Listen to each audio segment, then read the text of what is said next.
Ladies and gentlemen, boys and girls, welcome in to this week's episode of the Don't Tell Mama Sports Podcast. I'm your host, Matt Cobold, joined by my guy, Max Faulkner. Max will get to you in a second because we gotta introduce our new guy here making his debut on the Don't Tell Mama Sports Podcast. He is actually, Max, our fifth male nurse as a guest. Our fifth male nurse as a guest. We've only had 7-8 guys on here. He is the starting center fielder for our co-ed kickball team from Cincinnati, Ohio. The biggest Bengals fan I know.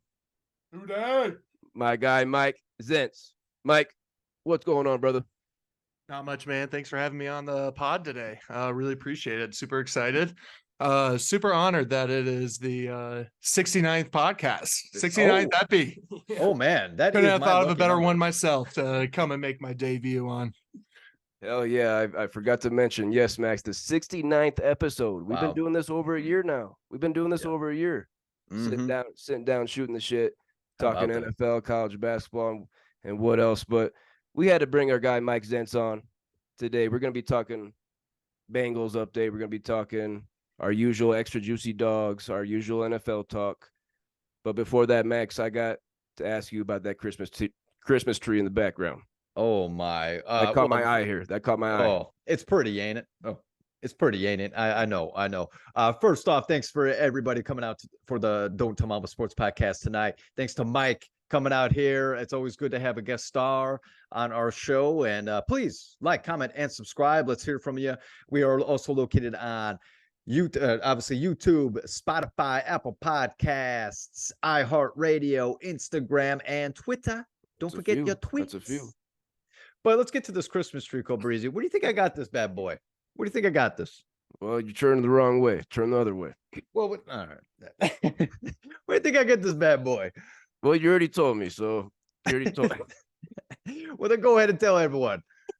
I believe you said the Home Depot. I got this bad boy from the Home Depot. Okay, I go to a Christmas tree lot. Okay, they got about 5 footers. My wife and I are asking, what's the price range around here? Okay, he's trying to work us up, and then finally he gives us the prices. And for a 5-footer, it was $150. For an 8-footer, which is this bad boy right here, $300.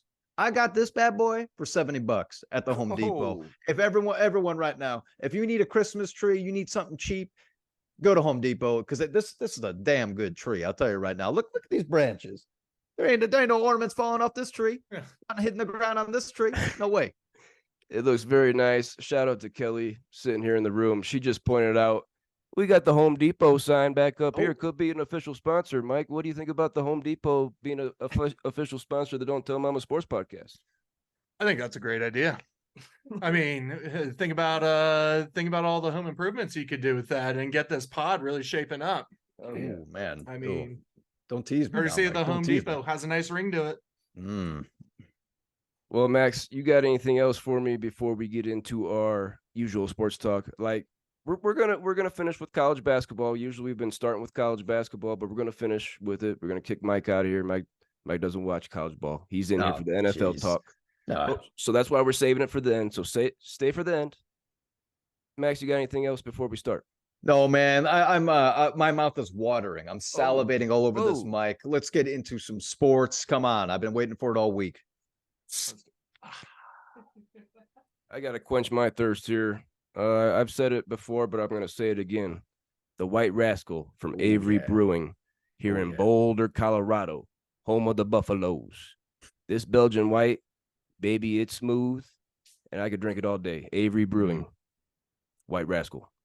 I will go ahead and vouch for that. That is my favorite beer. All right. That is my favorite beer out of all the places that have been in the United States. That one by far is the tastiest. Let's get in here to some college football talk because the playoff committee, they made their selection this past Sunday after championship week. Now, we don't talk a lot of college football in here. You know, we've talked about the Colorado Buffaloes, the Notre Dame Irish a little bit, but we got to talk about this playoff here. The top 4 teams selected this season.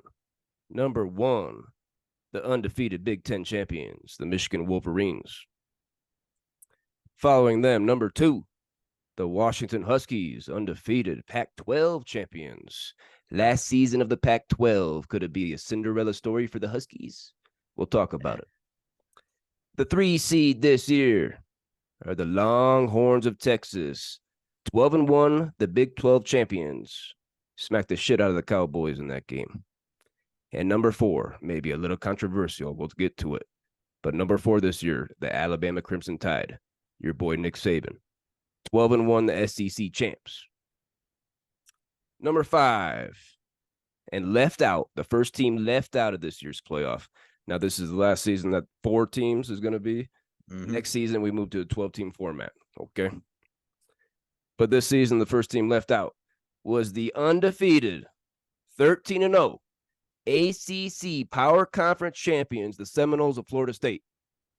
Followed by them was the back-to-back champions, the Georgia Bulldogs. They lost in the SEC championship game to Bama, was number 1 pretty much all year. First off, I was shocked that they fell all the way to 6. Okay. That sucks that they couldn't have a chance to defend their title. But I'll throw it to you here, Max. What's your biggest takeaway from this selection? And did the committee get this right? Okay. I mean, I think the goose in the room. Wait. Oh, It's not goose time yet. Wait. Okay. I already hear Keep it, your huh? windows closed, everybody. Keep them closed. Okay. A lot of geese have been flying around this place, and I can't. I've had too much duck meat. Too much duck meat lately. Okay, it's a little too much, a little too hard on the stomach. The goose in the room, as we all know, is Florida State not making this top 4. They're 13-0. How the hell did they get kicked out? I'm appalled. Okay, I'm appalled. Of course they're gonna slide in Alabama. They always do. Okay, I get it. They beat number 1 Georgia. I get that. Understandably. But then why did Texas also push out Florida State? That doesn't make any sense to me, boys. I think Florida State at 13-0. If anything, you got to go by record. They're the ACC champions. Okay, it's not a scrub league. Get out of here. We've seen like UCF go undefeated and miss the playoffs, but we've never seen a power conference champion miss the playoff like Florida State today or this season. I will say you can't have Bama if you don't have Texas, because Texas beat Bama this season. And you can't have Georgia in there and not Bama, because Bama just beat Georgia. Mike, I'm going to throw it to you here. What's your biggest takeaway from this selection, and did the committee get this right? Well, I kind of go, I see it on both sides, because I do think Alabama is better. But when you go undefeated, you're fucking undefeated.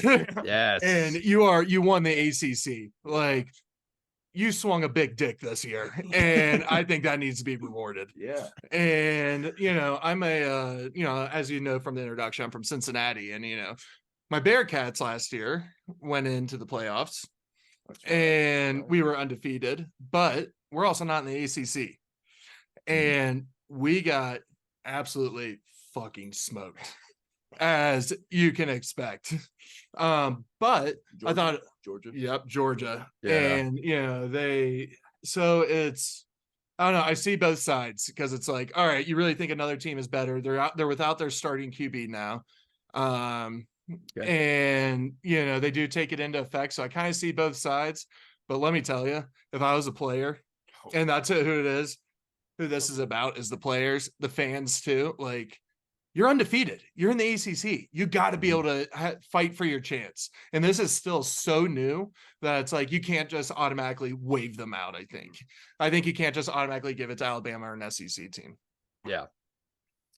I agree with you there, Mike. My biggest takeaway here, obviously, with you guys, Florida State not being in it. Since week 2, they've been ranked inside the top 5 every single week. They've been inside the top 5 every single week that you've been ranking them. They've been exactly number 4 all but 1 week since week 7. They've been at number 4. They were number 4 going into championship week. They weren't number 5 or number 6. Texas and Bama both jumped them. You mentioned Jordan Travis out for the season with the leg, with the foot. And That sucks. That sucks. If that was the main reason that the committee didn't feel like Florida State could actually compete because of that, that just sucks. That sucks. They deserve to be in there. Ain't no doubt about it. It sucks Georgia isn't in there to defend their back-to-back championship. Let's finish up this college football talk. Max, give me your championship matchup and the team that's going to raise a banner. One thing that I do want to bring up, last thing on Florida State. All right. I think the fans should start a TikTok trend. I'm not on TikTok. I don't give a crap for that shit. But I will say that if there's one thing that you guys can start in Florida or Florida State, flipping tables. All right. Just anywhere that you go, it doesn't matter where you are, just flip a table. I would be so pissed off. 13, fill the table with a Thanksgiving meal and fucking flip it. Just flip the damn thing. Show your anger and your frustration because it's just ridiculous. But anyway, moving on to the championship game. It's probably going to be Michigan versus Alabama. I think Alabama's probably going to squeak in there because Michigan's playing Alabama first. Oh, Michigan does play Alabama. Sorry. Ooh, that's even juicier now. Okay, I still got Michigan. I think Michigan's really good. Regardless of the whole spying situation, I think they're I think they're a pretty damn good team. We never really talked about the sign stealing situation. Everybody, how do you steal signs from football? There's well, they did it. Yeah. So. What like running play, passing play? Is that like the only way you can tell? So, I mean, they steal signs like they steal in baseball. And, you just kind of line them up. All right, is this going to be run? Is it going right, left? But a lot of former players came out and they said, yeah, this shit happens all over the fucking league. Yeah. And, you go to a couple years back, the Patriots got caught for sign stealing against the Cincinnati Bengals. Having cameras directly at their sideline from their boxes. I think it goes from NCAA up to the NFL, and I don't think it's that big of a deal. I think they just got fucking caught and they're making an example out of them. So I don't think it means anything. And free Harbaugh. I mean, it's everyone fucking does it. Who gives a shit? What are you gonna do about it? It's competition. Let them do it. Well said. That actually explained everything, to be perfectly honest there, Mike. Yeah, honestly, pretty Harbaugh. Man, the NCAA hates Harbaugh. Do they not? Do they not just hate six games this year? 3 at the beginning, 3 just now. 6 games this year. They only played 13. He was out half the season. And they're still 13-0. That just goes to show you how damn good Michigan is, even with their head coach out. I'm going to go Michigan versus Texas, just to speed things up. I think Texas is the better team over Washington. But don't sleep on the Huskies. I think the Pac-12 was pretty good this year, other than USC, which was a big disappointment. Last season of the Pac-12, it would be a great story if the Washington Huskies could do this. But I'm with you. I don't think they beat Texas. I think Texas is on another level. Yeah. But I also agree with you, Max. We agree way too much on this podcast. But I got the Michigan Wolverines, free Harbaugh, 6-game suspension in a 13-game season. That sucks. Shout out Rich Payton, my father-in-law. Go Blue. I think Michigan gets this one done this year. Undefeated. I would like to see that. I would like to see it. Go Michigan. Undefeated. Go Blue. Mike, are you going to agree or disagree with this?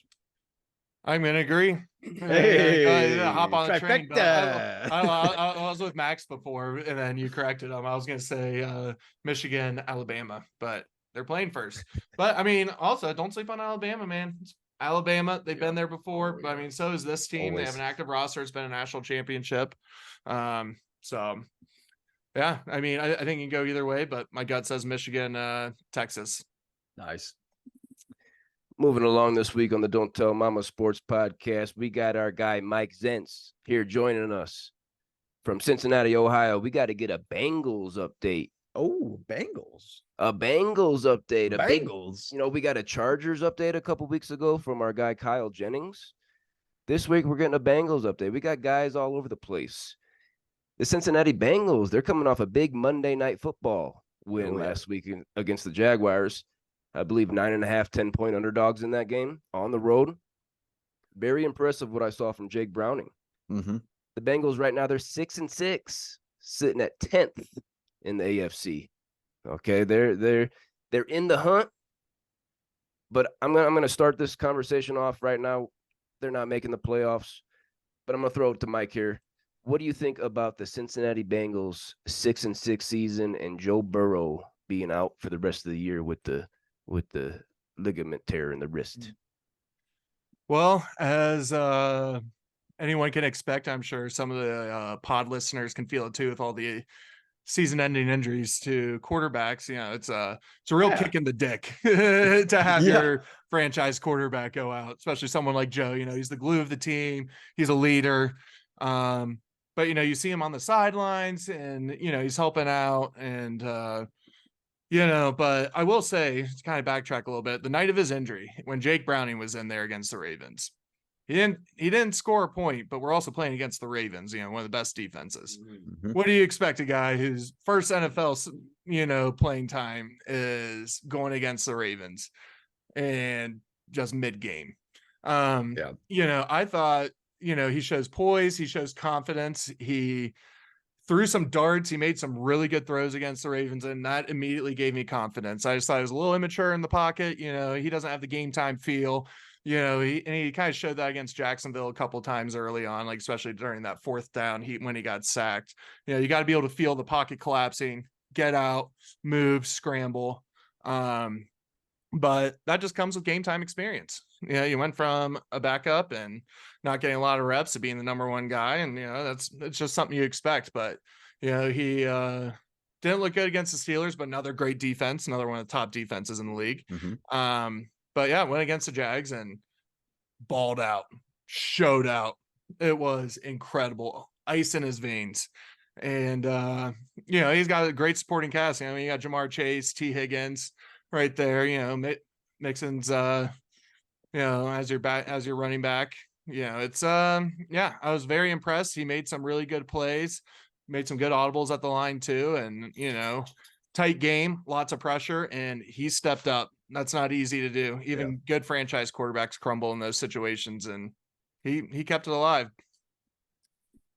Just to mention Jake Browning here on the Monday Night Football game at Jacksonville, 32 for 37. Let me say that again, 32 for 37. Damn. For 354 yards. I got something to add. Fifth highest completion percentage in Bengals history. Wow. That's a stat right there. Okay.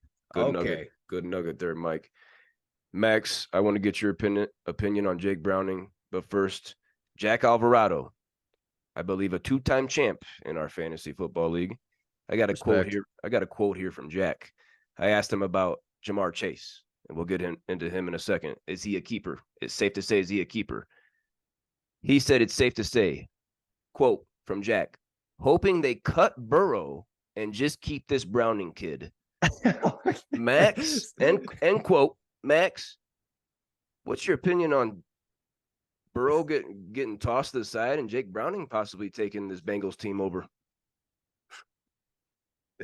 I'm going to go ahead and dog shit take, Jack. Dog shit take. Fucking terrible. I'm gonna go ahead and bring out the Midwestern in me and go stop. STAAAOP. Stop. Enough. All right. Joe Burrow is elite. All right. He's a top 5 quarterback when he's on the field.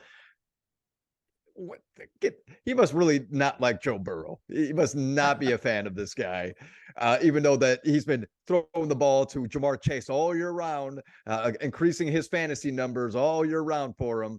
But no, that's all. Yeah, agreed with Mike. Shit take there, Jack. No way.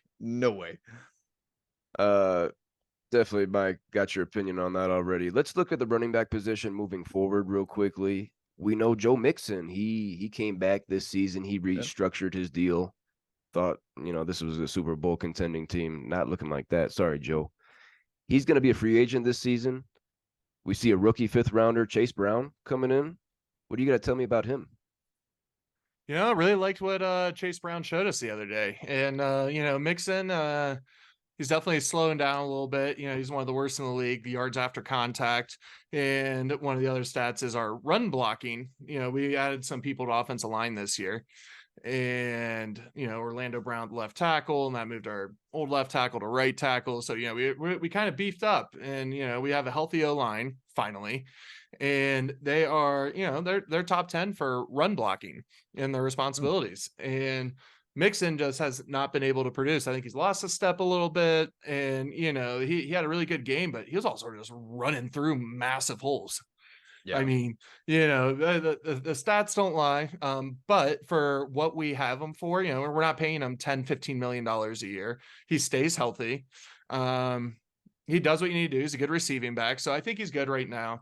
I don't think we abandon ship on him unless, the one good thing about Joe Burrow getting hurt, the bright side is, I love seeing my boys do good, but if we tank the season, just moved up in that draft order, we got, either a safety or something, or a shutdown corner out of the draft, or, get a good running back, literally anyone, or even beef up the offensive line, even more, because you can never have too good of an offensive line or good defense. So I don't know. That as far as like tossing the season, that's kind of hard to say, because you always want to see your boys do good, and it makes you feel better going into the next. But yeah. Will Joe Mixon be in a Cincinnati Bengal uniform next season? Ooh, that's a tough question. Yeah, because he's like on a 1-year deal. I think he's only making like 1.5 million this year or something, 1.7. Wow. Because he wanted to free up cap space, and then he got that. We signed Orlando Brown to left tackle, and he got a massive bag. And obviously Joe Burrow, highest paid player in NFL history. But deserved. Deserved. Glad we did it. 10 out of 10 would do it again. But yeah, I don't know. It'll be interesting to see. I mean, Joe Mixon loves Cincinnati. He does a lot for the community. Cincinnati loves him. Not a bad thing to say about him, maybe besides his, right before the draft, that little incident he had at the bar. But otherwise, great guy. Besides that, I think he's matured a lot, and I don't know. I could see him just kind of maybe taking a step back. He's also team captain, so the team rallies behind him too. I think he'd be a hard one to get rid of, but I would not be surprised if he's also not. But you better have a good replacement. Yeah. Well, a possible replacement might be this rookie Chase Brown. Yeah. We saw on Monday night he rushed 9 times for 61 yards. 6.1 a pop is pretty solid. Yep. Max, going into next season, where are you going to have Jamar Chase ranked amongst your wide receivers? Well, why are we even going to rank him? Because he's going to be a keeper in our fantasy football league. So I don't non-keeper expect him to be non-keeper leagues queef. Just off the top of my head, I might have CD Lamb ahead of him, Tyreek Hill, and Justin Jefferson. So I might be looking at number 4. Ooh. That's a good foursome right there. That's a good foursome. You could swap those all around. That's a good foursome. Mike, get in there.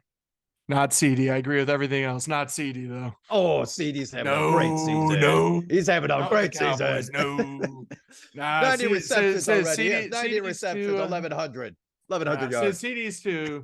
I mean, you also got to look at his quarterback too. That Dak, 2 hit or miss. But I mean, all receivers are. They're gonna have a couple weeks where they're dog shit. They don't do anything. That's everyone. It's just the league. It's the NFL. Sometimes they're gonna get shut down. But yeah, I mean, Jamar and Joe Burrow, that connection, man. Whew. Yeah, he is not better than that. Since LSU, yeah, I love teammates working together, playing together again. Yep. It's amazing. Yeah, it's cool. That's a sexy foursome that you threw out there, Max. Maybe throw AJ Brown at the end of that. Yeah. Stephon Diggs possibly. I would put him 6th. Yeah, yeah. That's up there. That's up there. Move it. Last thing here, Mike. The Bengals sitting at 6-6. Do they make the playoffs this year? And what's the outlook going forward to next season? It's real tough to say. I mean, I say no, just based on our schedule. I mean, just 3 weeks ago, they came out and said we have the hardest remaining schedule out of anyone in the league. We're down our franchise quarterback. It may not mean anything with Jake Browning in there, but it's been an off and on season for us. So we just haven't been clicking. So especially without Joe Burrow, I say no. Yeah.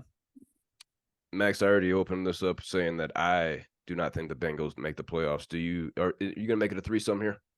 Yeah, no way. Without an elite quarterback, the AFC is a tough league. It's a tough league, and I mean, I just don't see it. Staying in the NFL this week on the Don't Tell Mama Sports Podcast, we got to talk about two guys that had some big games last week. Some big games. Max, lead us into our Hades three-headed dogs.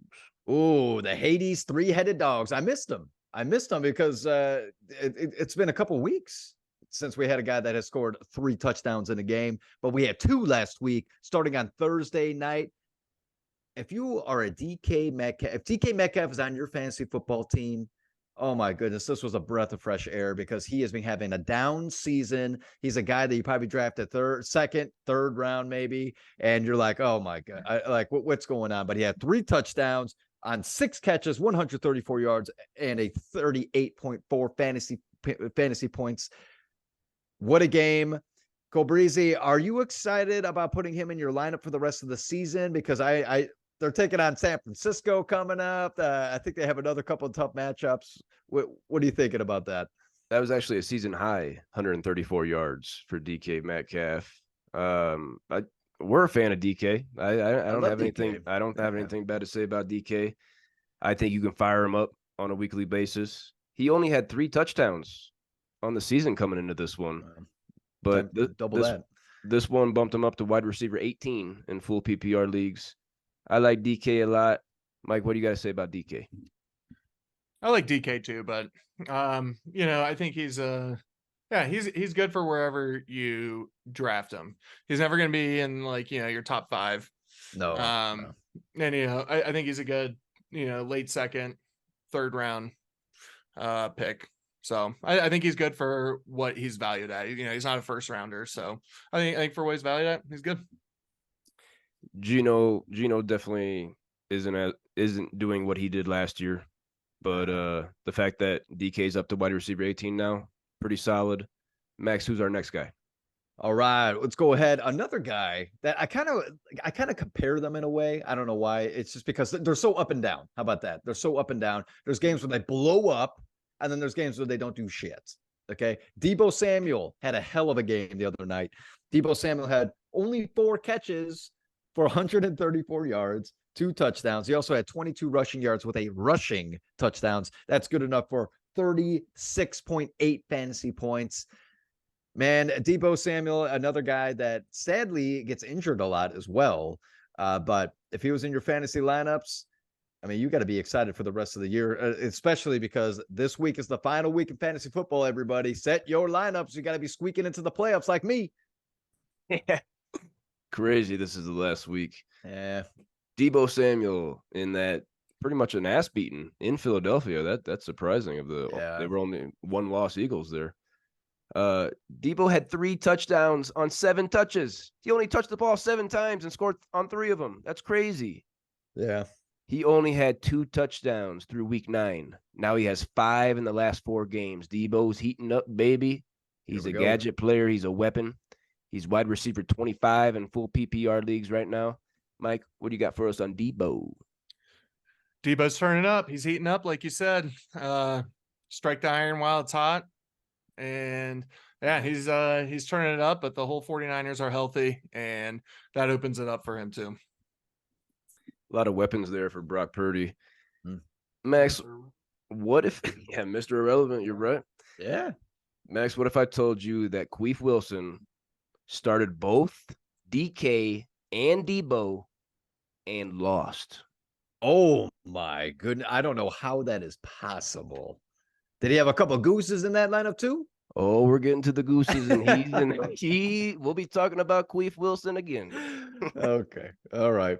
Oh, that sucks. That really sucks. Speaking of those Gooses, hold on. Mike, you came in. Did you shut the door? I think I did. I think is it coming from you, Max? Is it in the tree? I'm looking if it's in the tree because I'm definitely hearing some squeaking. It might be a squirrel. Oh no, it's a goose. Okay, thank you. I thought it was a squirrel. Okay. All right. We got to talk about our Gooses here. This is a segment where we take a couple minutes here to make fun of a couple guys in our league that started players with 0 or negative points. And this week, the Gooses are back. We had 4 of them in our league. 4 of them. Let's start here with the aforementioned Queef Wilson. He started Terry McLaurin this week. They got their ass beat 45-15 by the Dolphins. Scary Terry had 3 targets. We got a quote here from Terry McLaurin. Quote, I ran a lot of cardio, end quote. Terry is wide receiver 29 on the season in full PPR leagues with only 2 touchdowns. Queef Wilson, he would have won his matchup had he started George Pickens or Adam Thielen over Scary Terry. Like we said, he had Debo and DK in there. I want to talk about Sam Howell for a second because he had 12 completions for 127 yards in this game. 12 completions for 127 yards, but I'm going to shock you with this one. Sam Howell leads the NFL in completions. He leads the NFL in attempts. And Sam Howell is second in the NFL in passing yards. Yet he has no fantasy relevant wide receivers. Who's he passing to? Chucking it, man. He's chucking it. Max, what do you think about Scary Terry McGoosen getting a goose this week? Well, the Washington football Queefs, I stay away from them every single year. All right. I don't ever want anybody on that team. I had Scary Terry before on my team, and he was that was like 3 years ago too, and he still was mediocre. He had like 1 good season. I don't even remember who the quarterback was then. Robert Griffin? I don't know. I don't even remember. Football Queefs suck. I don't care. Yeah. Give me your opinion on Terry McLaurin and this goose. Mike, would you start him moving forward? He's going to LA, to the New York Jets, and hosting the San Francisco 49ers these next 3 weeks. Probably bench him against the Rams, but Jets all day. All day, baby. But Scary Terry, a little bit too scary with that goose egg. A little bit late on the Halloween prank there. I agree. Fuck Scary Terry. You better put him on your bench. Next goose that we had in our league, it's an unfortunate goose, but he was still started in our league, so we still got to bring him up. It was Tank Dell, rookie wide receiver for the Houston Texans. He broke his leg. He had surgery on his ankle. It's looking like it was a complicated injury here, but he finishes his rookie season with 47 catches for 709 yards and 7 touchdowns in 11 games. That's pretty good. He had 5 touchdowns in the last 4 games coming into this game. He was wide receiver 11 in full PPR leagues. Looking like possibly the best rookie wide receiver. Yeah. We're looking at Nico Collins this week. He's on Kelly's team. Nice flex for you. In this past game, Nico Collins had 9 catches for $191 and a touchdown. Ooh. Boy, oh boy, Nico Collins is looking like a possible breakout. Max, give me your opinion on Tank Dell, looking at him next season. CJ Stroud and the Houston Texans. Oh man, CJ Stroud he's going to be the next elite quarterback. We said it before, he might be dumb as rocks, but damn it, he can throw the ball. Damn it, he can play football. And you got to be excited if you're in Houston. Okay, Tank Dell, it's such a buzzkill. What a great season he's been having, and he's one of the number 1 options on this young team with CJ Stroud. You got to love Houston. They're fun to watch. Mike, looking into next season, assuming Tank Dell makes a full recovery, would you be comfortable with him as your wide receiver 2? Absolutely. Plenty of time to recover, rehab that. Him and CJ got something going on. I mean, I would take him in a heartbeat. Another goose. Fat, juicy goose. Sweaty, jelly-filled goose in our league was Juwan Johnson, the New Orleans Saints tight end. Jack picked him up. Our buddy Jack, he's been shuffling tight ends. Pick up goose. A nice pick up goose for you, Jack. Pick up goose. Jack, we got a juicy quote from you earlier. Now you got a juicy goose. He's been shuffling tight ends since he lost Mark Andrews. But in this 33-28 loss to Detroit, Juwan Johnson had 3 targets. He's now tight end 38 on the season. He's got 2 home games coming up against the Panthers and the Giants. Mike, can you start Juwan Johnson moving forward? You not after that performance, but I think you could. Oh, I think you could. He'll get it back. I mean, Mark Andrews was too good of a player. I mean, like you're gonna get, you have to have a tight end. You're gonna get some looks, and I think he'll turn it up. I hope he does. I hope he gets out of his own head, catches that fucking ball, moves forward. But also not, because fuck the Ravens. If you start Juwan Johnson, you better be hoping for one catch. Yeah. That's it. Yeah. Anything else on Juwan, Max? That's all I gotta say. He's a queef. Last fat goose in our league was the Browns defense. Now the Browns have a good defense even after this goose. They're ranked third. They're still ranked third after this goose as the defensive special teams. Happens. They lost in LA to the Rams 36-19. They got home games coming up against Jacksonville and your Bears. Max, are you firing up the Browns defense in those games? If it looks like Trevor Lawrence is not going to play, so yeah, against the Jaguars, yeah. And then the Bears suck. Yeah, bring it on. Yeah, you're fucking Bears. What do you think about the Browns defense, Mike? Oh, I think they're excellent. I mean, any defense is going to be good if you have Myles Garrett. So he's great. Yeah, he's going to draw a lot of attention, and he's still going to find a way to get to the quarterback. So it's when your D end is causing your entire offense, the opposing offense, a game plan around him, you're in for a long game. Welcome back here this week to the Don't Tell Mama Sports Podcast. I'm Matt Cobold, joined by Mike Zentz and my guy Max Faulkner. Let's get into this week's NFL Week 14 Extra Juicy Dawgs. Yeah. Whoa. Oh my goodness. You all right? You all right? I don't know if you were gnawing at an ankle or if you were blowing a dick. Well, those are two very different things. But damn it, if you fell asleep during the break, now you're awake, baby. You're on the Don't Tell Mama Sports Podcast. These are our Week 14 Extra Juicy Dawgs. Max, give us your quarterback. All right. We brought him up earlier. Okay, I got Dak Prescott this week. Dude, he is going on a tear. In our fantasy football league, he's ranked number three in quarterbacks.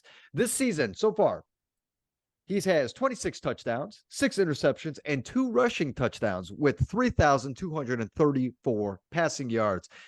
In the last 3 games, guys, 0 interceptions. 0. He is passing the ball clean, and he is getting it to my guy, CD Lamb, which we'll talk about in a little bit. What else you got, Cobrizi? Dak's been a hate-love player for us, but damn it, he might be having a career year right now. Be having a career year. He's hot, feeding CD. I like it. Mike, what do you think about what do you think about Dak? And give me your quarterback. Dak ain't got that dog in him. Dak ain't got that dog. He gonna shit his fucking pants against the Eagles like he normally does. He ain't got that dog. My dog of the week though, Patty Mahomes. I think he's gonna come back. There's a chance he doesn't, but I think he's gonna come back. He's playing against the Bills. He's gonna step it up. It's a big game. They already got history. I think Patty fucking pops off. That's a guy who's got that dog. We definitely know Patty's got that dog. That's a juicy game there against the Bills. High over under. I like that pick. If you spend a second round or a third round pick on Patty Mahomes, you're not happy about it. You're not happy about it this season. He's lower down in the rankings. Yeah. My extra juicy dog at the quarterback position for Week 14 is going to be Justin Herbert. Okay, we talked about him plenty on this podcast, but he's playing Denver, playing the Broncos. Yeah. Justin Herbert, he's QB6 on the season. He's thrown for 300 yards just 3 times this year, and only once since Week 3. Oh, jeez. Since Week 3. He only has 1 300-yard game. He has 1 touchdown and 2 turnovers over the last 2 games. Played Baltimore and at New England in that 6-0 snoozer last week. Oh, my Lord. Was that?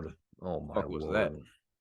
The Chargers, they're slight favorites at home with a 43.5 point over-under. The Broncos, they're 23rd against quarterbacks. I was looking at Matthew Stafford, maybe putting him in my lineup. Nah, I'm sticking with Justin Herbert. He's my guy.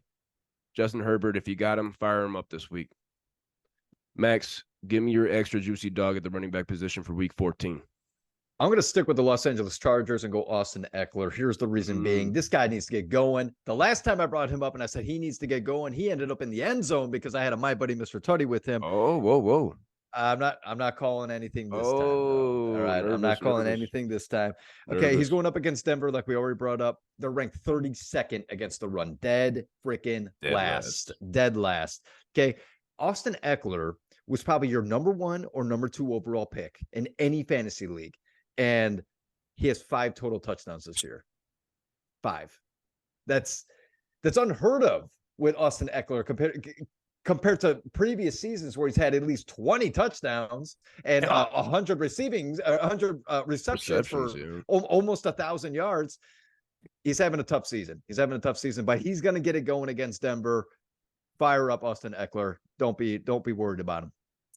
In full PPR leagues these last 3 weeks for Austin Eckler, 4.7 points last week, 9.4 and 7.0. My goodness, he hasn't given you double digits for 3 weeks. Austin Eckler, the juice might have been squeezed on him. What do you think about Eckler, Mike? And give us your extra juicy dog at the running back position. I don't think Eckler's got it. I just say he's too inconsistent. Free agent? Yeah, I think so. Like 30, well, honestly, not just him, but just the Chargers in general. Yeah, I would never put my eggs in the Chargers basket. No. But I originally had 2 because they're due back. Mostert and Kane for Dolphins. They're playing the Titans, but I'm just gonna stick with the Kane. He's coming back from injury. A-Chan. But he's coming back from injury, and he is fast as fuck, boy. Yeah. Fast as fuck. And I think he's going to run all over him. The Titans, they get beat up on the ground. They're currently 13.5-point underdogs. Miami, they're going to get loose. They're going to get loose on Monday night. My extra juicy dog at the running back position for week 14. This is a layup, okay? I'm not going out on a limb on this one. This is a layup, but sometimes you got to take your layups. Christian McCaffrey, they're playing the Seahawks, okay? McCaffrey's number 1, according to the running back position this week. He leads the league with 1,032 rushing yards. He is second in carries and rushing touchdowns with 12. He leads the position in receiving yards and receiving touchdowns with 5. He's also second at the position with 51 receptions. He could be the fantasy MVP right now. He could be the fantasy MVP. Definitely. The Niners, they're 10.5-point home favorites, the largest favorite on the week. 46.5-point over-under in this one against the Seahawks. That's tied for the 3rd highest on the week. The Seahawks are 28th against running backs. He has scored every week but week 10. He scored every week but week 10 at Jacksonville this week. And damn it, he's going to do it again. I got the first one this week, boys and girls. My buddy, Mr. Tutty. Yeah. Christian McCaffrey. This is a layup, but you got to take your layups. That's an easy one. If the paint's open, boys, why settle for a 3 when you can take a couple dribbles and get a nice, easy layup off the backboard? Christian McCaffrey, he's going to get in the end zone against the Seahawks. What do you think about that, Max? And give us your receiver. Christian McCaffrey is the best fantasy player for quite some time now, MVP. And he was I brought up Austin Eckler was your number 1 and number 2 overall pick. Christian McCaffrey was my number 1 overall pick easily on my big board. This guy, like you just said, he's looking like MVP. But let's go ahead and move on to the wide receiver. I'm gonna do a stack. CD Lamb, baby. Give me some CD Lamb. I love lamb fresh off the bone when you grill it. Oh my goodness. It is quite juicy. And I'm not into big fatty meats, but I'll tell you right now, lamb, that's a different kind of fat because it kind of melts in your mouth. Anyway, CD Lamb versus Philadelphia. Wow. They're ranked 32. Oh, Lamb's going to be this week, especially if CD Lamb gets in the end zone. Because I'm calling on my buddy, Mr. Tutty, for CD Lamb. I didn't even toss any stats out. I didn't toss any stats out. I just know it's going to happen. Philadelphia's ranked 32nd against wide receivers. Dead last. This guy has 90 receptions already, 1,182 receiving yards, 7 receiving touchdowns, and hell, he even had a rushing touchdown. Okay, he's got 8 total touchdowns. He has 4 touchdowns, 4 straight touchdowns in 4 games. Oh my goodness, boys. I'm calling number 5. I can't wait for this Eagles Cowboys matchup. It is going to be extra juicy like that lamb. Mike, what do you think about lamb melting in your mouth? And give us your receiver. Oh, I hate the Cowboys. I just hate the Cowboys. And like I said, I think they're going to shit the bed. They usually do against the Eagles. I think they're going to shit the bed. Dak's going to choke. He ain't got that dog in him. He's going to take his shit out in the yard like one of those hairy ass dogs. Get a dingleberry. He's going to be dragging his ass on the ground trying to get it out. I don't think he got it. So therefore CD don't got it. But for wide receiver, this is a layup. Tyreek Hill. I think the Dolphins are just gonna fucking rock the Titans, and they're not a good team, so they show out against not good teams, and I think Tyreek's just gonna run all over them. Yeah. As our Titans representative here, I can tell you it's gonna be an ass beating on Monday. I don't want to say it, but that's what I see coming. My extra juicy dog at the wide receiver position for week 14. I'm going to our guy DJ Moore. They're playing Detroit. Okay, Go Bears. Hey, we like DJ. I do like DJ Moore. We like DJ. Are you surprised to hear that he's wide receiver 10 in full PPR leagues this season? Top 10 receiver, DJ Moore. He's having a good season. He's been playing really well. They're playing Detroit this week at home. They played him back in week 11. He had 7 catches for 96 yards and a tutty. Hold on here. I think he only has 1 touchdown since week 5. Only 1 touchdown since week 5 for DJ Moore. But Justin Fields is back. They're 3-point home underdogs. They're going to have to be throwing. Detroit, they're 23rd against the wide receiver position in fantasy. I think DJ Moore gets loose. I'm not going to guarantee anything. I don't want to get greedy. Okay, I'm in a little hot streak right now. I don't want to get greedy. But DJ Moore, you can fire him up. Solid wide receiver 2, maybe even a wide receiver 1 if you're in a pinch. Max, what do you think about your boy DJ Moore, and give us your tight end? I love DJ Moore. He's like the one bright spot that the Bears have. I still think the Bears should trade Justin Fields, get a top 10 pick with him, and then go ahead and get that number 1 pick along with another top 10 pick, and just let's get stacked. The Bears win Super Bowls every 20 years. Oh, right. 85. Well, okay, they won in 85. They go to the Super Bowl every 20 years. In 2005, they went to the Super Bowl against the Colts, lost. 2 more years, everybody. 2 more years. 2025 is coming up. The 20-year mark's coming up. I'm not following that. We have Caleb Williams, DJ Moore. Maybe we draft a top Khalil Herbert. And I said a draft a top. Roshan Johnson. Let's move on. I'm talking Fuck the nothing. Bears. I'm talking Fuck the nonsense. Bears. I'm Fuck the talking Bears. nonsense. All right. At the tight end position, I'm going to go ahead and bring up George Kittle. George Kittle has not been doing too hot the last few games as a fantasy manager. Last game against Seattle, he only had 3 catches. They're going up against Seattle again. Seattle is ranked 14th against tight ends. Dude, I just have a hunch. I just think it's going to happen. Uh-oh. I'm not calling it. Nah. Sorry. I got everyone's hopes up. He does have 5 touchdowns on the year. I do think he could get in the end zone, but I'm not going to go ahead and say it. I think that he's going to get 7 catches compared to 3, but fire him up, everybody. He might have 7 catches for 100 yards. Solid. I thought you were going to guarantee something for us there. Yeah, thought about it. George Kittle, he's been paying off this season. The tight end 4 in full PPR leagues. Mike, what do you think about George Kittle? And give us your tight end. George Kittle's a great pick. I think he'll pop off. No complaints there. My tight end is going to be Mr. Laporta. Oh, I think the Lions are going to come back after being embarrassed by the Bears. I think it's going to be a good game. But Laporta, he's just been a beast all year. I see him stepping up against these guys, especially try to get some payback against them. The Bears 29th against tight ends in fantasy, so that's a good pick there, Mike. My extra juicy dog at the tight end position to finish us up here for week 14. A name some people might have forgotten about. Might have been dropped in a lot of leagues. He was dropped in our league, Max, and I believe he was scooped up. I'll have to double check. You better go double check your waiver wires, people out there. But it's Dallas Goedert. He's back this week at Dallas on Sunday Night Football. He returns after missing 4 weeks with a broken arm. Pretty solid recovery there. It's been 4 weeks already? 4 weeks. Wow. That went by quick. Damn. There was a buy in there. Okay. He's Dallas Goedert. He's tied in 11 on a points per game basis. Points per game.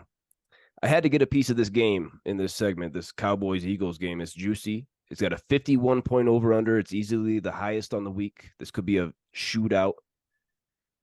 Goddard, he's only been over 50 receiving yards in 2 games this season. He's only had over 50 receiving yards in 2 games. The Eagles at 3.5-point underdogs. They're going to have to be throwing underdogs again this week after getting their ass kicked by the 49ers last week. Dallas, they're mid-pack against tight ends, 15th. I think you can fire up Dallas Goedert. He was dropped in a lot of leagues. If you're struggling at tight end, go check if he's available because you can start him this week. I like it. Max, you got anything on Dallas Goedert for us? Hey, I got him in my other fantasy league. I'll probably be firing him up. Thank you for that insight, Cole Breezy. Back here on the Don't Tell Mama Sports Podcast, we want to thank Mike Zentz. Yeah, thank you, Mike. Our Bengals representative for coming out and talking with us this week, shooting the shit. But he doesn't watch college basketball, and we do. So we got to talk a little college basketball because that's our favorite sport. And we're just going to shoot around here with the AP poll. Got a little reaction here from this week because we got a new number 1 team, Maxwell. The Arizona Wildcats. How about it? Received 59 out of 63 first place votes. The Tucson Cats are number 1 for the first time since 2014. 2014, they haven't been number 1 since. All 5 starters for Arizona averaged double figures, led by UNC transfer Caleb Love. Love is averaging 13.3 points, 4.7 boards, 4.4 assists, and 1.6 steals. Sophomore Kylan Boswell is 4th in the nation, shooting 54.3% from 3 on 5 attempts per game, and has not missed a free throw this season. Huh? Arizona is 3rd in the nation in scoring with 93.4 points per game. Oh, boys. They are shooting. Boys. They are shooting 50.6% from the floor. That's 15th nationally. They are 2nd in rebounding with 47.1 boards per game, and also 4th in the nation in assists with 21 per game. Max, I just named a couple of statistics there that Arizona Wildcats are top 5 in the nation in. Yeah. I was bouncing around for a Final Four team, and I was thinking about Arizona. I didn't think they had that go-to guy, and they still might not. They still might not have that go-to guy because their leading scorer is only averaging 13.3 points. But I flipped off of Arizona and went to Baylor. But Arizona is looking really good right now. Yeah. Max, what do you think about those top 5 stats? Great stats. Okay, but I have to put a but. I have to put a but. Ooh. Here's the reason being. Okay. Arizona's 8. Okay. They deserve to be up there, by the way. Okay. Especially with these stats. Don't get me wrong. But I'm going to go ahead and tell you who they played against and why those stats are so high. First game of the season, they played Morgan State. They scored 122 points while Morgan State scored 59. Okay, Morgan State sucks. Blowout. Okay. They played Southern. Southern what? Just Southern. Just Southern. Okay. They scored 97 points. They played Belmont, which Belmont is hit or miss. We've seen them. We've seen them in the dance, but they're not going to be good this year. They scored 100 points against Belmont. They played UT Arlington. They scored 101 points against them. And then they just played the toothpaste company in Colgate. And they scored 82 points. Hey, they went dancing last year. Colgate went dancing last year. Yeah, they also stopped dancing pretty quick too. The music was shut off.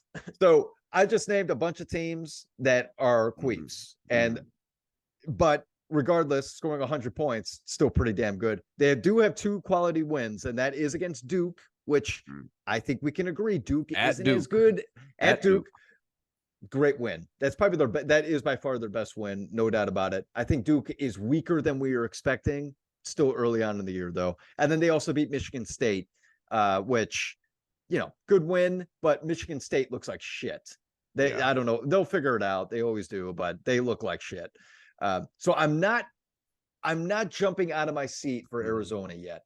Those stats would make any boy who's 10 years old and doesn't understand basketball jump out of his seat.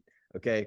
But me looking at the games as a man, I'm not excited about it yet, because coming up in 2 weeks, which we'll talk about, I'm just going to bring it up real briefly. They have to take on my Purdue Boilers. That will dictate whether or not I think that this is a real team or dominating number 1 seed type team. The Arizona Wildcats, that schedule you just named out, it equates, according to ESPN, to be the 145th ranked strength of schedule, 145th for Arizona. You just brought up that Purdue game. Let's look at Arizona's next 4 games. They host Wisconsin this Saturday. That's a tough one. Wisconsin's looking good. Okay, Wisconsin's looking good. They host Wisconsin Saturday. Then they play Purdue in Indianapolis the following Saturday, like you said, in the Indy Classic. I believe this is the first or second year for the Indy Classic. And then they play Alabama in Phoenix.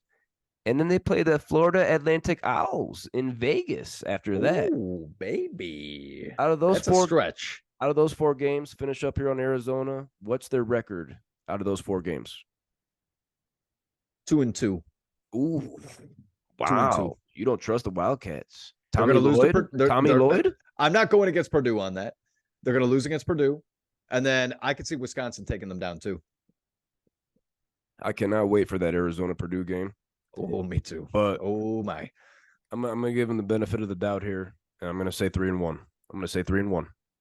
Okay. Who was the loss? If I had to pick one, it's Purdue and Indianapolis. I mean, that's you tell me, Max. Hour and 15 drive from West Lafayette to Indianapolis. It's basically a home game for Purdue. That's a home game. Okay, that's not a neutral court game. But it's not Mackey Arena. No. Okay, Mackey's a bit different. All right, it's a bit different. It's a bit louder in Mackey. Okay, we've been there plenty of games. Talking about Mackey, let's talk about your Boilers, the Purdue Boilermakers, because they dropped a big game. They dropped from number 1 to number 4. They lost to the Northwestern Private School Pussycats for the 2nd season in a row while being ranked number 1. Doug Collins and Boo Booey and these boys, they got them last year when Purdue was number 1.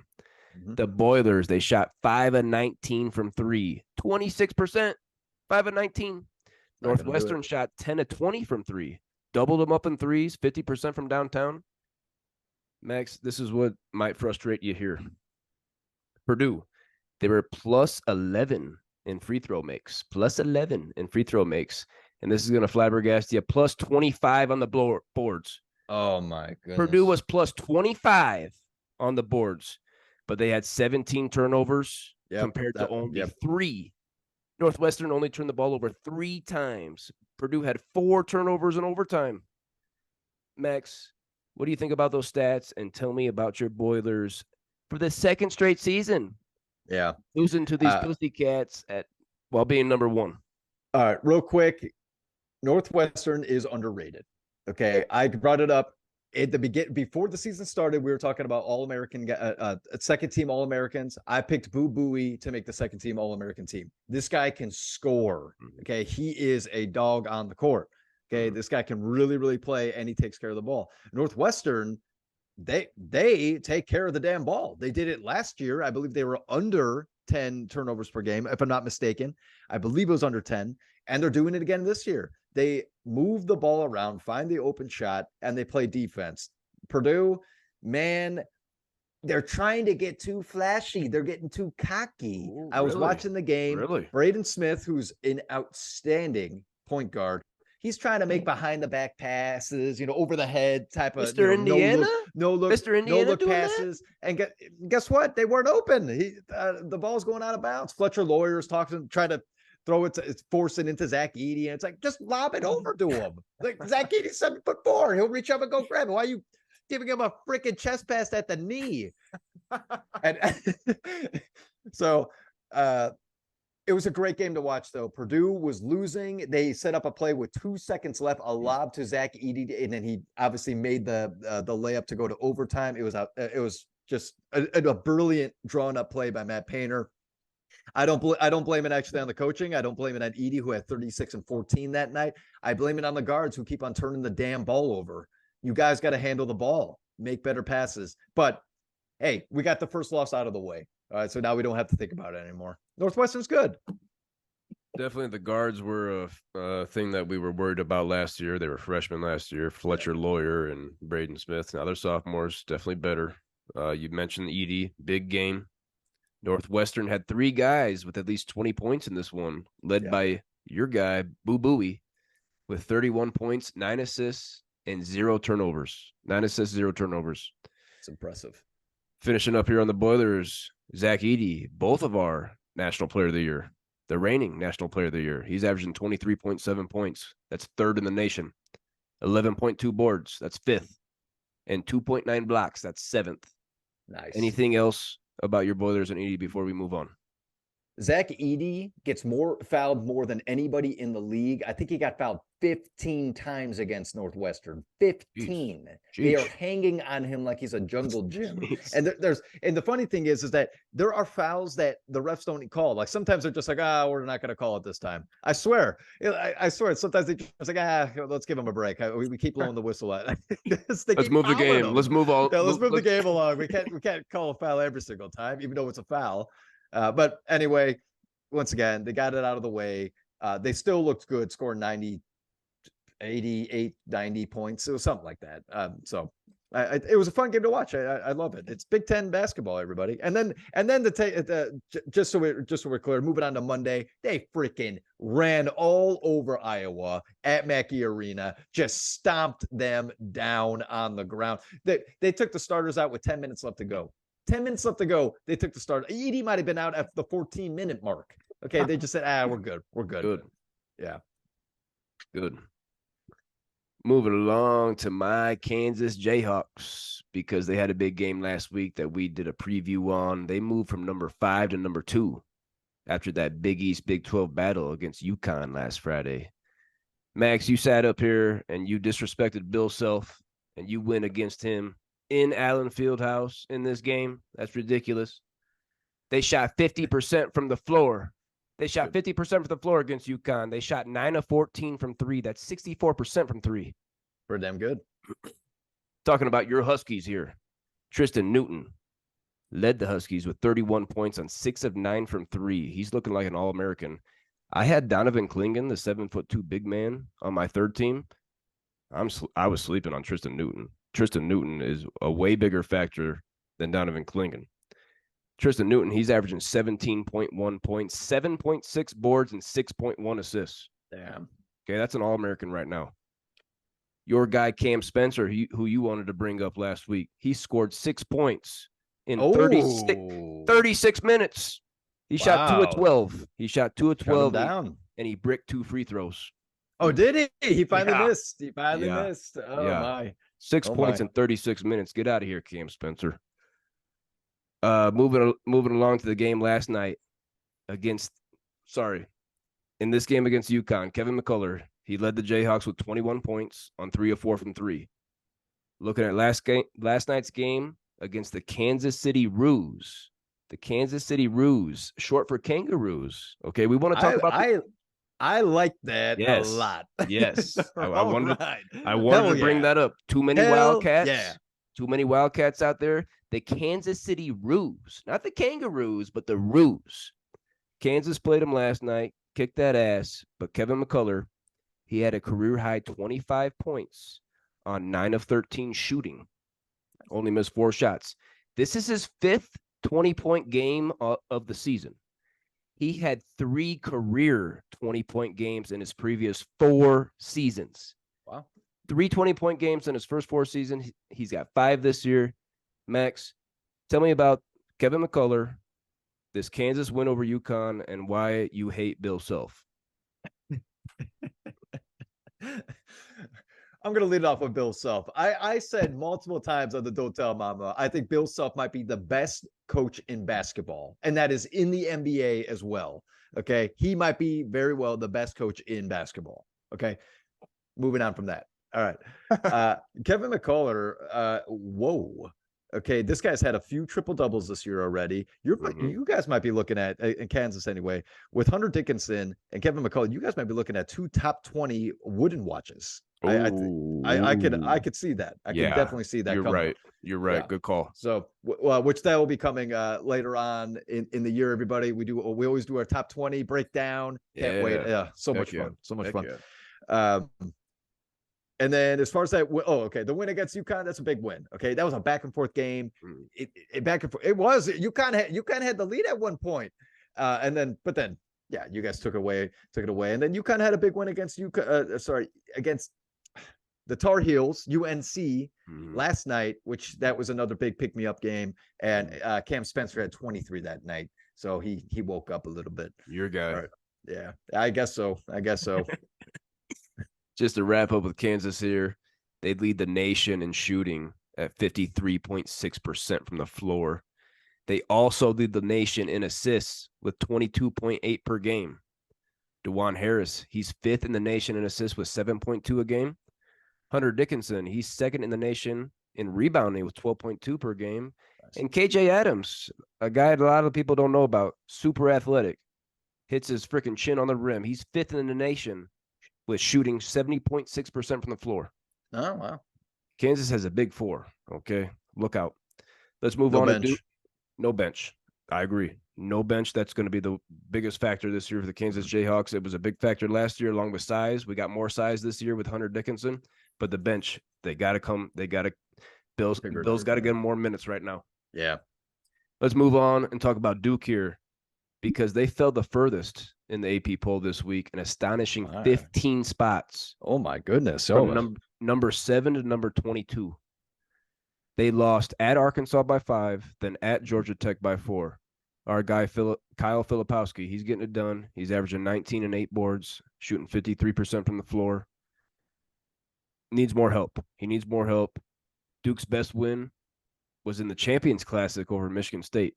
That's not saying that much. What do you think about Duke falling 15 spots in the poll, Max? I already said it earlier that I think that the hype for Duke was too early. I guess just too early. That they were ranked number 2 to start the season. Yep. A lot of hyping up Duke over nothing. Okay, they have 3 bad losses already. Well, I guess Arizona's a good, not a good loss, but a better loss. But Georgia Tech. Come on. Yeah. Come on. Arkansas. At Arkansas. Arkansas. Yeah. I like Arkansas, Musselman. They'll be there. But sorry to say about Duke, but they'll wake up. They'll figure it out. They'll probably be up for the ACC championship game. So they'll be a top 4 seed. They'll be a top 4 seed. Yeah. I have confidence in Duke. They got some NBA players there, as they always do. I like Kyle Filipowski. They got Jeremy Roach as a leader. We'll see what happens with Tyrese Proctor and his injury, but I'm not worried about Duke. Nah. Last team we want to talk about here in the AP poll reaction is the Colorado State Rams. Okay. Now, usually we talk about the team that made the biggest jump. North Carolina this week made the biggest jump. They moved up 8 spots. But we've talked about the Tar Heels enough. We've talked about RJ Davis, Armando Bacot, and Hubert Davis. They moved up 8 spots. Right behind them was the Colorado State Rams. They made the second biggest jump this week, moving up 7 spots from number 20 to number 13. Wow. The 8-0 Rams' last 3 wins were over Washington, Colorado, and then 8th ranked Creighton by 21. Oh, beat Creighton by 21 when they were ranked 8th. Sleeping on the Rams right now. They are 6th nationally, shooting 52.7% from the floor. They are 5th nationally with 20.1 assists per game. But they're only averaging 32.1 boards per game. That's 329th 329th out of 362 Division I teams. The Rams of Colorado State. They are led by senior point guard Isaiah Stevens. He's averaging 17.1 points and 7.9 assists. That's tied for second in the nation. Very good. Second in the nation, more than my guy, DeJuan Harris. Isaiah Stevens is shooting 54% from the floor, 85% from the line, and 46% from deep. Look out for this guy. Wow. Colorado State. Where is Colorado State, real quick? They're in Fort Collins, north, Okay. about an hour and 15 north of Denver, closer to the Wyoming border. Got it. These Rams, they could easily be undefeated for a while if you look at their schedule. It's not the best schedule right now. They're ranked 86th strength of schedule, 86th strength of schedule. According to Ken Palm, they have the 6th ranked offense. Oh, Max, what do you think about these Colorado State Rams making some noise, beating Big Brother Colorado last week? Oh, boys, the Rams are moving. ooh, I'd love to see it. This is a Cinderella story in the making already. I mean, we're not even in March and we're talking about a Cinderella story. The Colorado State Rams, come on. Gotta love to see it. You always love seeing the teams like this that nobody knows. Nobody's like, because even me, I was like, where are they from? What part of Colorado? So go Rams. That's awesome. Cool. I've got January 30th marked on my calendar because that's when the reigning national runner-up San Diego State Aztecs come to town. I looked at tickets yesterday, $33. Oh, I think I'm making a trip on Tuesday night, January 30th. very nice. Back here on the Don't Tell Mama Sports Podcast, we appreciate everybody coming out, sticking with us, staying for a long episode this week. We just got 2 more game picks to make in this college basketball schedule because we got 2 juicy ones on Saturday we got to talk about real quick. 10 o'clock Mountain Time on CBS. We got the 20th ranked Illini of Illinois sitting at 7-1. That only loss, a home loss to Marquette. They're going on the road to take on the 17th ranked Rick Barnes led Tennessee Volunteers. They're at 5-3. Okay, they picked up some losses in Maui. The Illini, they're led by Terrence Shannon, an All-American for us. He's averaging 21.6 points. He's shooting 54% from the floor, 75% from the line, and 45% from deep. Illinois, they're 3rd in the nation with 46.4 boards per game. But Max, here's the biggest one for me about the Illini. They're only shooting 62.5% from the free throw line. 62.5%. That's ranked 335th out of 362 D1 teams. Oh, my goodness. Terrence Shannon and Southern Illinois transfer Marcus Domask each had a career high 33 points against FAU. Shannon shot 10 of 14, and Domask shot 15 of 21. Holy moly. Yeah. Looking at Tennessee real quick here, they're led by Northern Colorado transfer Dalton Connect. He's averaging 19 points a game. The Volunteers, they ended their 3-game losing streak last night against George Mason. They lost to Purdue, Kansas, North Carolina. Those are 3 solid losses. Yeah. They've only allowed more than 71 points once this season. That was the 100 that North Carolina hung on them. Max, where are you going at in this game? What do you think about those stats? Where are you going? Illinois, Tennessee.